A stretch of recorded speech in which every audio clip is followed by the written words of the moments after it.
અત્યારે અમે પોઈચાથી નીકળ્યા છીએ.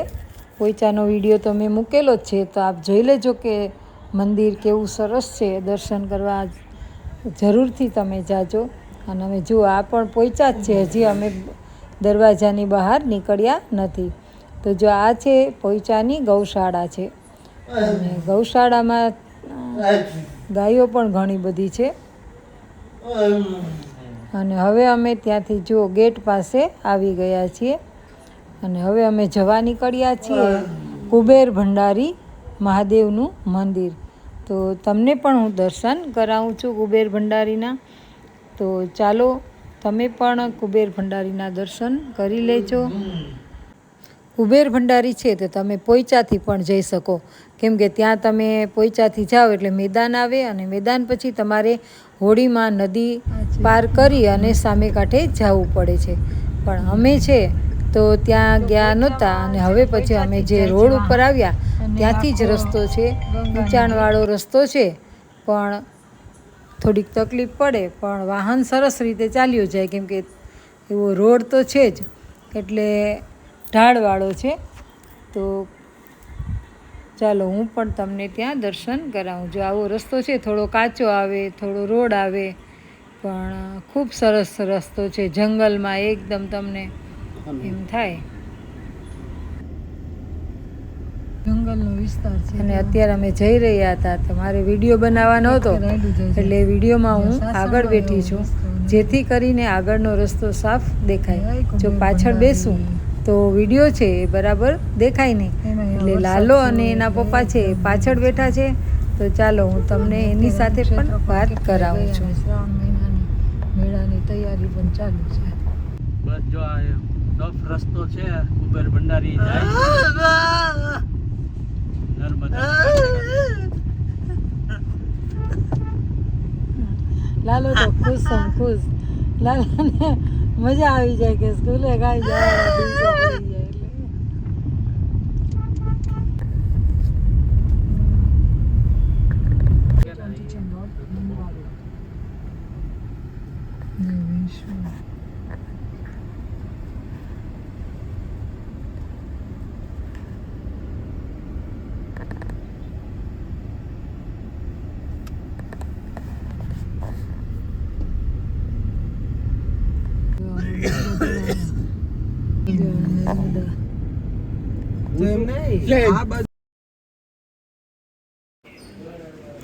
હવે અમે આવી ગયા છીએ કુબેર ભંડારી મંદિરે.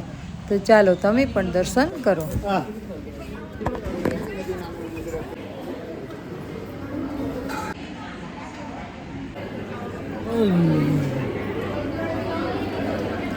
મંદિરમાં વિડીયો ઉતારવાની મનાઈ છે, એટલે હું તમને એ દર્શન કરાવી ન શકી, પણ ગેટના દર્શન કરાવી દઉં છું ને.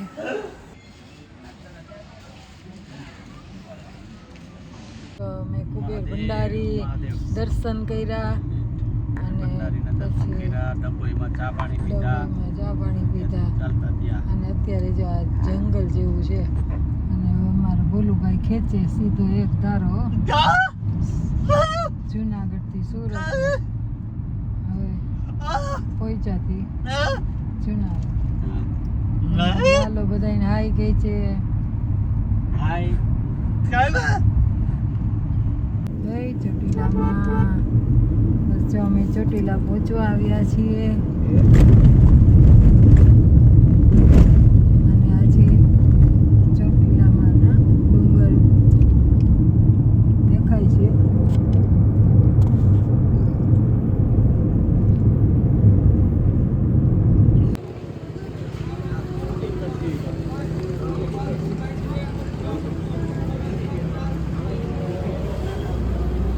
અત્યારે અમે છે ને ચોટીલા ચામુંડા માને શ્રીફળ વધારવા માટે થઈને ઉતર્યા છીએ, અને દુકાને થોડું ઘણું કંઈક લઈએ છીએ. નાસ્તો તો નથી કરતા, કેમ કે જમવું છે આગળ જઈને, એટલા માટે થઈને